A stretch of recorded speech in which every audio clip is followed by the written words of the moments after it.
እግዚአብሔር የተመሰገነ ይሁን። ለዚህ ያበቃን አምላክ አይደለ? ጓደኞቻችን ተሰውተውብናል፣ ጓደኞቻችን ቆስለውብናል አይደለ? እኛ ግን እግዚአብሔር ብሎ ደግሞ እንደዚህ ቁጭ ብለን እየተነጋገርን ነው። እሺ እኛ አሁን የፈለግናችሁ እናንተ ጋር መነጋገር ያለብን ሀቅ አለ። እኛ የምንታገለው የእውነት ትግል ነው ብለን ስላሰብን እናንተም የኛን ሐሳብ እንድትይዙ ነው። እኛ የምንታገለው የእውነተኛ ትግል ነው። ትግላችን ደግሞ የተነሳንበት ዓላማ አለና ብሔርን ለመጨፍጨፍ አይደለም፣ ሰው ለመግደል አይደለም፣ ለማሳደድ አይደለም፣ ለማሰር አይደለም፣ ለመግረፍ አይደለም። እኛ የምንታገለው ነፃነታችንን ለማወጅ ነው የምንታገለው። ነፃነታችንን ለማወጅ ስንታገል በተወለድንበት ሀገር ኦፕሬሽን ተሰርቶብን በተወለድንበት ሀገር እንዳንኖር ተደርገን ነው። ለምሳሌ መከላከያ ሰራዊት የመከላከያ ሰራዊት ገጸ ባህሪያት ዳር ደንበር ማስከበር ነው አይደለም? ዳር ደንበር ማስከበር ነው አይደለ? እናንተ እየተዋጋችሁት ያላችሁት ግን ዳር ደንበር ላይ ነው አይደለም አይደለ? የት ነው የምትዋጉት? አማራ ክልል ላይ ነው የምትዋጉት። አማራ ክልል የምትዋጉት እኛ ኢትዮጵያዊ አይደለንም እንዴ? ኢትዮጵያዊ ከሆነ ለምን ትወጉናላችሁ? ለምን ትገሉናላችሁ? ለምን ታሳዱናላችሁ? ለምን ታስሩናላችሁ? ለምን ትገርፉናላችሁ? ስትገቡ ምን ተብላችሁ ነው የምትገቡት? አማራን ምን አርጉት ነው የምትባሉት? አምቦ አልመጣንም፣ ወለጋ አልመጣንም፣ አርሲ አልመጣንም፣ አርባ ምንጭ አልመጣንም፣ ወላይታ ሶዶ አልመጣንም፣ አፋር አልገባንም፣ ትግሬም አልገባንም። የት ነው ያለነው እኛ? አማራ ክልል ነን አይደል? ነን አይደለንም? አማራ ክልል ከሆነ ካልመጣንባችሁ መጥታችሁ የምትገሉና ለምን እንደሆነ ይዟችሁ የሚመጣው አካል ምን እያለ ነው የሚልካችሁ? እናንተ እኛ የትኛውንም ብሔር መግፋት አንፈልግም፣ የትኛውንም ብሔር መግደል አንፈልግም። ብሎም ደግሞ ይሄን ውጊያ ስናደርግ ደግሞ የኢትዮጵያ ወጣት እየተቀነሰ እንደሆነ እናምናለን። እኛን ሊያጠፋና የወጣ ወጣት እኛ የምናጠፋው ወጣት የማን ወጣት ነው? የኢትዮጵያ ወጣት ነው አይደለም? የኢትዮጵያ ወጣት ነው አይደለም? ታዲያ እርስ በርስ እንድንበላላ የማንን ስልጣን እያስጠበቃችሁ ነው እናንተ? የማንን ነው የምታስጠብቁት? ለኢትዮጵያ ነው የምታወቁት? አሁን ለአብይ አህመድ ነው እናንተ የምትዋጉት? ለማን ነው? ለአብይ አህመድ እንጂ ለኢትዮጵያ አይደለም። ለኢትዮጵያ ብትሆኑማ እኛም ኢትዮጵያዊ ነን። የእኛን ጠላት ትመስሉን ነበር። የአማራን ጠላት ትመስሉለት ነበር። ቤተ መንግስት እንሄዳለን። ወደ ቤተ መንግስት ውጊያ ጀመርን። እኛ እኮ እዚህ የተወለድንበት ሀገር እኮ ነው ቁጭ አልን። አትንኩን እኮ ነው ሀሰፈራችን እኮ ነው ቁጭ አልን። መጣችሁብን። ስትመጡብንም ደግሞ እኛ አልመጣንባችሁም። መከላከያ ሰራዊት ኦፕሬሽን ሰርቶ ተወልደን ባደግንበት ሀገር በጫካ በተቀመጥንበት ብርድና ዝናብ በሚመታን ፀሐይ በሚፈራረቅብን በር በለለ በደሳሳ ጎጆ ተኝተን እንኳን እንዳናገር አደረጋችሁን። በር በለለው ጎጆ አጫካው ውስጥ ምግብ አለለው ከተራራው ላይ ተኝተን እንዳናደር ትመጡብናላችሁ። ጥፋቱ የማን ነው? የኛ ጥፋት ነው? እናንተ ጥፋት ነው? እኛ እኮ ይሄ ሁሉ መከራ ሆኖብናል። ወደ መከላከያ ሰራዊት ኦፕሬሽን ሰርተን ሄደን ገጥመናችሁ መተናችሁ አናውቅም። መከላከያ ሰራዊት ጽንፈኛውን አጠፋለሁ እያለ ወደኛ ሲመጣ ብቻ ነው የምንገጥመው። ኦፕሬሽን ስንሰራማ ተያየን። ኦፕሬሽን ስንሰራ አብይ አህመድ የሚያምንባት ማናት የነበረው? 12ኛ ናት አይደል? 12ኛ ናት አይደል? 12ኛ ግን አሳረኛው ፋኖ ምን አረጋት? ማረካት አይደል? አሁንም የምንነግራችሁ አብይ አህመድ በግልጽ የምንነግራችሁ አብይ አህመድ ምርኮኛ የለኝም እያለ ነው። ታየ ቦጋለን ታውቁታላችሁ። ታየ ቦጋለ ምርኮኛ የለም፣ ወልዲያ ውጊያ ላይ የሻቢያን ጄኔራሎች ማረክ ናቸው፣ የህወሓትን ሰራዊት 250 ምናምን ሰራዊት ማረክ ናቸው ብሎ በቲክቶክ እየለቀቀ ነው። አብይ አህመድ ምርኮኛ የለኝም ካለ እናንተ የማን ምርኮኛ ናችሁ? የማን የአብይ ምርኮኛ ሆናል እንዴ? ማን ነው የማረካችሁ? ፋኖ ማለት ነው። ፋኖ ግን አንገላቷቸዋል፣ መጥቷቸዋል፣ ሰድባቸዋል። ፋኖ ምናልባት ከማረከ በኋላ የምናበላው ስለሌለን ግን ላናበላችሁ እንችላለን። ርቧችኋል አይደለ? አራባችሁም አይደለ? ማን ነው ያበላችሁ? የአማራ ህዝብ ነው ያበላችሁ። የአማራን ህዝብ አያችሁት? ግን ልጆቹን ገላችሁበት። ልጆቹን አስራችሁበት ልጆቹን በተወለደበት ሀገር እንዳይቀመጥ አድርጋችሁት አሳዳችሁት መትታችሁት ደፍራችሁበት የደፈረም ሰራለ ማለት ነው። የደፈረም አለ መከላከያ ሰራዊት የደፈረም አለ። ስለዚህ ደፍራችሁበት ገላችሁበት አስራችሁበት አማራ ግን ምን እያደረገ ነው? አዙሮ እያበላ እያጠጣ ነው አይደል? ታዲያ ይሄ ህዝብ ምን ጥይት ለዚህ ህዝብ ጥይት ይገባዋል እንዴ? ለአማራ ህዝብ ጥይት ይገባዋል? ለአማራ ወጣት ጥይት ይገባዋል? አይገባም። አዎ በዚህ ልክ ነው አማራ በስነ ልቦና የታነጸ የሰው ልጅ የሚያከብር የሚያበላ የሚያጠጣ የሚያሳክም የሚቀብር ነው አማራ እንጂ እዚች ከተማ ላይ ወንዳይ ከተማ ላይ የተሰራውን ታውቃላችሁ አለ ወንዳይ የተሰራን ታውቃላችሁ አይደል? በዛ ልክኛ ግን አጸፋ እንመልሳለን። ይሄ ነው እናንተናኛ ሊያግባባን የሚችለው። ለምሳሌ የሲቪል አስተዳደር አለ አይደል? እናንተ ጋር መጥቶ እዚህ መላስ ሲነግራችሁ ፋኖ ነው ይሄ ምን ሲላችሁ ምናምን የነበረ አመራር አለ አይደል? እዚህ አብይ አህመድ አሁን አድኖታን አላዳነው ማለት ትቶት ነው አለ ሄደው እነሱ ነው የወጣቸው። እነሱ ግን የኛ ወንድሞቻችን ናቸው። አብረን የተዛመርነ ያክስት ያጎት ልጅ የሆነ እርስ በርሳችን እንድንባላ እነሱን ተጠቅማችሁ እናንተኛን እንድገሉ አብይ አህመድ የሰራብን ሴራ ነው። ይሄን ሴራ እናከሽፈዋለን አይደል? በሞራል ግለጣ አብይ አህመድ ኦሮሚያ ክልልን የስልጣን መጠበቂያ ለማድረግ የመጣችሁት የኦሮሚያ ክልል ምርኮኞች እዚህ ከአማራ ክልል ትበልጣላችሁ አትበልጡም? ትበልጣላችሁ አይደል? ለምንድን ነው የኦሮሚያ ክልል ወጣት እያመጣ እዚህ የሚያስጨርሰው? የኦሮሚያ ክልል ወጣት በብዛት መጥቶ አማራ ክልል ላይ ከማታውቁት መሬት ላይ 3 ክንድ መሬት የምትቀበሉት ለምንድን ነው? ለኢትዮጵያ የምትታገሉ ከሆነ ሱዳንን፣ ኤርትራን፣ ጅቡቲን ነበር አይደል የምንታገለው? ታዲያ አማራ ክልል ውስጥ መጥታችሁ የምታልቁት የኦሮሚያ ክልል እናት የላችሁም? አባት የላችሁም እንዴ? አክስት አጎት የላችሁም እንዴ? የሚመክር የላችሁም እንዴ? ታዲያ የሚመክር ካለ ለአብይ አህመድ ወንበር ተብሎ የምትታገሉት እናንተ ለኦሮሞ ነው እንዴ? ለኦሮሚያ ክልል ነው የምትታገሉት? ለማን ነው የምትታገሉት? ለኢትዮጵያ ከሆነ አማራ ኢትዮጵያ አይደለም እንዴ? ኢትዮጵያ ነው። እርግጠኛ ናችሁ? ታዲያ ኢትዮጵያ ከሆነ ለምን ትመርጣላችሁ? ማን ነው የላካችሁ? አብይ አህመድ። ስለዚህ የምትታገሉት ለኢትዮጵያ ሳይሆን ለማን ነው? ለአብይ አህመድ። ለአብይ መታገል ይጠቅማል አይጠቅምም? ይጠቅማል አይጠቅምም? አይጠቅምም አይደለም? ስለዚህ አብይ አህመድን እንጥለዋለን አንጥለውም? በሞራል ግለጻ ይሄን እምላችሁ ነው። እያስገደድኳችሁ ነው ወይስ በመብታችሁ? በመብታችሁ ነው። ፋኖ አስገድዶ በሉልኝ አይልም። ፋኖ አስገድዶ ሰላማዊ ሰልፍ አያስወጣም። ፋኖ አስገድዶ ተናገሩልኝ አይልም። አንተ እንድትናገር የሚያደርግ ግን ከልብህ ውስጥ ያለውን ከአይምሮ ውስጥ ያለውን የተሰዉት ጓደኞችን የወደቁትን የቆሰሉትን እናት አባትና እህት ወንድሞችን ትተህ መጥተህ በማታውቀው ተራራ ጨንቋችሁ አልጨነቃችሁም? በማታውቁት ተራራ ስትሞቱ ጨንቋችሁ አልጨነቃችሁም?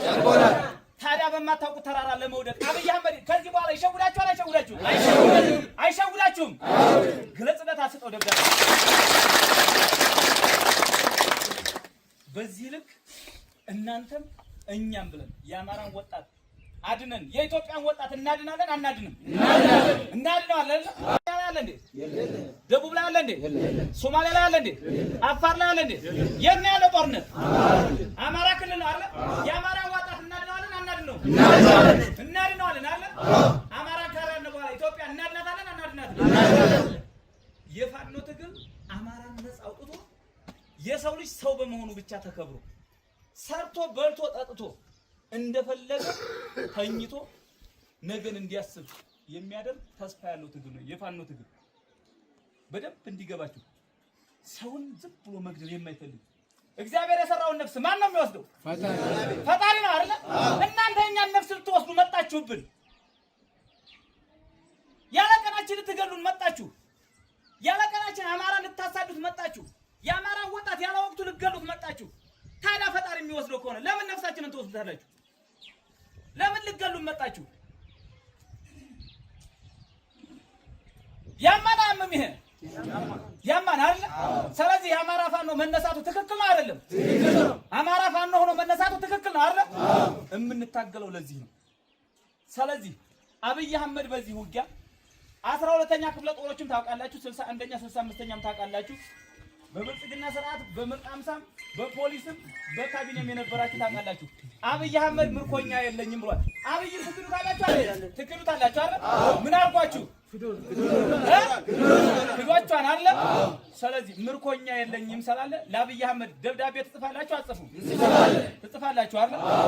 የምናደርገው አሁን እናንተም ጋር ተነስታችሁ ለአብይ አህመድ ምርኮኛ አይደላችሁም የላችሁም ላልከው ይድረስልህ። አንድ ሁለተኛ የኦሮሚያ ክልል ተወላጅም ሆነ የደቡብ ተወላጅም ሆነ የአማራ ተወላጅም ሆነ እግዚአብሔር የሰራውን ነፍስ እግዚአብሔር ውሰድለት እንጂ ወገን በወገኑ አይሞትም።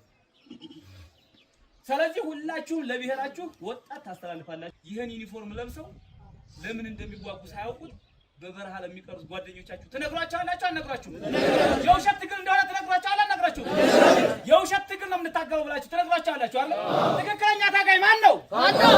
ማን ነው? አዎ ፋኖ የሰው ልጅ አክብሮ የሚታገል እርሁሩህና አታጋይ ስለሆነ ማለት ነው። ይሄን እምላችሁ ግን ልጀነጅናችሁ ማርለም ልሰብካችሁ ማርለም ፖለቲካ ልሰራባችሁ ማርለም ፖለቲካ ሳይሆን እውነትን እያያችሁ ስለሆነ ሀቅ ስለሆነ ምድር ላይ እያያችሁ ስለሆነ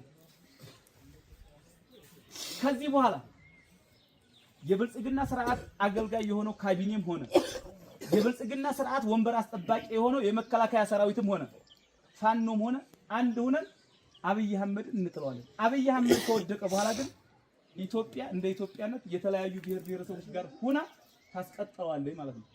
ኢትዮጵያ እናስቀጥላታለን አናስቀጥላትም? እናስቀጥላታለን።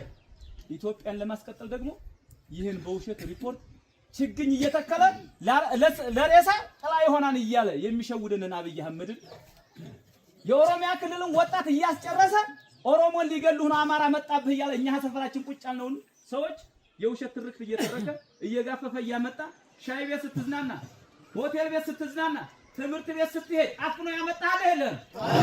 ታፍናችሁ የመጣችሁ አላችሁ አይደል? አላፈንኩም በፍላጎት ነው የመጡልኝ እያለ ነው። ኢትዮጵያን ለመጠበቅ የመጡ የኢትዮጵያ የቁርጥ ቀን ልጆች እየተባላችሁ ነው። አፍኖ ነው ያመጣችሁ አይደል? አፍኖ እስካመጣህ ድረስ ግን የታፈንከውን ድምጽ ዛሬ ትናገርበታለህ አትናገርበትም? ትናገርበታላችሁ አይደል? እናመሰግናለን። እዚህ ጋር ትናገርበታላችሁ አትናገሩበትም? ትናገርበታላችሁ። ትፈራላችሁ እንዴ? አፈሩም አንፈራም። ይህን ስርዓት ገርስሶ ለመጣል አማራ ክልል ውስጥ ያለ ያረጋ ከበደ ተላላኪ፣ ሰሜን ወሎ ውስጥ ያለ የነ ከድር ሙስጠፋ ተላላኪ። ከድር ሙስጠፋ ማለት መከላከያ ሰራዊትን የሚያስጨርስ ዘር ማንዘር የሌለው ነገጧት ህይወቱን መኖር የሚፈልገው እሱ በልቶ እስከሚያድር ብቻ የሆነ ሰው ነው። የሰሜን ወሎ ዞን ብልጽግና ጽሕፈት ቤት ኃላፊ መከላከያ ሰራዊት ልታውቁት የሚገባ ለኮሎኔሎች በሚሊዮን ደረጃ እየሰጠ ውስኪ እየጋበዘ ቁርጥ እየጋበዘ እግረኛ መከላከያ ሰራዊትን እያስጨረሰብን ያለ ሰው ነው። እግረኛ ሰራዊት አሁንም እንዳይሞት፣ አሁንም እንዳይቆስል፣ አሁንም እንዳይማረክ ትክክለኛ አፈሙዙን ወደ ብልጽግና እንዲያዞር ትነግሩታላችሁ አልነግሩትም? እሱን ነው የምነግራችሁ፣ እውነቱን ነው የምነግራችሁ። የመከላከያ ሰራዊት አመራሮች፣ ከፍተኛ አመራሮችና የብልጽግና አመራሮች በውስኪ በቁርጥ እየተጫወቱ እናንተን በጥይት እያጫወቷችሁ እኛ አምነንበት ነፃነታችንን ለማወጅ የወጣነ የአማራ የቁርጥ ቀን ልጅ አሳረኛው ፋኖ ሞትን በነፃ የተቀበልነን እነኛ። እናንተ ግን ሞትን የተቀበላችሁት በቁርጥና በውስኪ በእነማን? በብልጽግና ከፍተኛ አመራሮችና በመከላከያ ከፍተኛ አመራሮች የተሸጣችሁ የእነ አብይ አህመድ ወንበር አስጠባቂ ሆናችሁ ህይወታችሁን ያጣችሁ የቆሰላችሁ ናችሁ እናንተ። ግልጽ ነው አይደለ? ይሄ ሀቅ ፖለቲካ ውሸት ነው እውነት ነው እንድታምኑበት አድርገን የምንነግራችሁ ግን በእነዚህ ፖለቲከኞች የኢትዮጵያ ወጣቶች እየተበሉ እየታደኑ እንደሆነ ማመን አለባችሁ። ስንት ሰርተ ማፍራት የምትችል ጉልበት ያለህ ወንድሞች ቤተሰቦች ንብረት ያላቸው ስራ እድል ተፈጥሮልህ ስንት ስራ መስራት የምትችል ወጣት አለ የለህም? አላችሁ አይደለ? እነሱ ግን ጋፋው አንጥተው ግን ለነሱ ወንበር ማስጠበቂያ ቁርጥ እየበሉ ውስኪ እየጠጡ የኢትዮጵያን ወጣት እያስጨረሱ ነው። የኢትዮጵያን ወጣት ሲያስጨርሱ ግን ማንን ይዘው ነው? የአማራን ወጣት ለማስጨረስ ማንን ይዘው ነው የመጡት? እናንተ ነው አይደለ? አዎ አማራ ራሱን ለማስከበር ብሎ ነው ይሄን ሁሉ ጦርነት የምናደርገው። ታንክ የለንም፣ ባንክ የለንም፣ ታውቃላችሁ አይደል? ተሽከርካሪ የለንም አይደል? እናንተ በተሽከርካሪ እየሄዳችሁ እኛ በእግራችን እየሄድን የምንገጥማችሁ ፈሪሃ እግዚአብሔርና ፈሪሃ አላህን ይዘን የምንታገል የአማራ የቁርጥ ቀን ልጅ አሳረጅ ነው ፋኖ ሰው። አብይ አህመድ የሚታገሉት ለእምነት ነው ይላችኋል። ዋሽቷችሁ ነው። እኛ ለእምነት አንታገልም፣ ለማንነት ነው። የሞተው አማራ ተብለን እስከሆነ ድረስ ማንኛውም ብሔር ብሔረሰብና ማንኛውም ሃይማኖት ተከታይ የሰው ልጅ ነው አይደለም? ማንኛውም እምነት ተከታይና ማንኛውም የክልል የብሔር ብሔረሰቦች ሰው ነው አይደለም? ጋር ነው ሻይ ቤት የምትገባው። ሰው ከሆነ ለምን እንለያያለን? ሰው ከሆነ ለምን እንገዳደላለን? አያችሁት? ፋኖ የሚታገለው የሰው ልጅ ሰው ሆኖ እንዲኖር ብቻ። ግልጽ ነው አይደለ? አፋር ስለሆነ፣ ጋምቤላ ስለሆነ፣ ኦሮሞ ስለሆነ፣ አማራ ስለሆነ፣ ቤኒሻንጉል ስለሆነ አይደለም። ከአውስትራሊያ ቢመጣም ኢትዮጵያ ውስጥ ሰው ነው አይደለም? አረ ኢትዮጵያ ያከብራን አያከብርም? ታዲያ የምንከባበር ከሆነ ለምንድን ነው በሴረኞች እኛ የምንገደለው? በሴረኞች ተልከን የምንመጣው ለምንድን ነው? ከቤቱ ተኝቶ የሚያድረውን የፋኖ ደጋፊ ነው ተብሎ የሚገደለው ለምንድን ነው? አንገቱ ላይ ገመድ ገብቶ ላሊበላ የተጎተተው ለምንድን ነው? ብልቱ የተቆረጠው ለምንድን ነው? መነኩሴ የተደፈረብን ነው ለምንድን ነው? ይሄ ያታግላን አያታግልም? ያታግላን አይደል? ትግላችን ትክክል ነው አይደል? ስለዚህ የፋኖ ትክክል ነው። አብይ አህመድ ግን የሚታገለው ለማን ነው? ወንበሩን ለማስጠበቅ ማለት ነው። እኛ ምን ለማስጠበቅ ነው? ማንነታችንን ለማስጠበቅ ማለት ነው። ይሄ ነው እኛን ያታገለው። ይሄ ሁሉ ግን ሆኖ ይሄ ሁሉ ሰራዊት በትናንትናው ውጊያ ሲማረክ የተማረከው መሳሪያ አሁን አግሮቱ ከጥንፈኛው የማረኩት ብሎ የኛን እየቆሰተ ነው። የተማረከው ምርኮኛ የለኝም እያለ ነው። እኛ ምርኮኛ ስንይዝ ታያችሁ። እናንተ መከላከያ እያላችሁ አንድ ፋኖ ስትይዙ ታረጉ ነበር? አንድ ፋኖ ስትይዙ ምን ታረጉት ነበረ? ጸጉሩን አሳድጎ ስታገኙት ምን ታረጉት ነበረ? ስትሰሩት የነበረው ጉዳት ታውቃላችሁ። ያ ሁሉ ለፈጣሪ ሰጠንላችሁ። የበደላችሁን በሙሉ ለፈጣሪ ሰጠንላችሁ። እኛ የእግዚአብሔር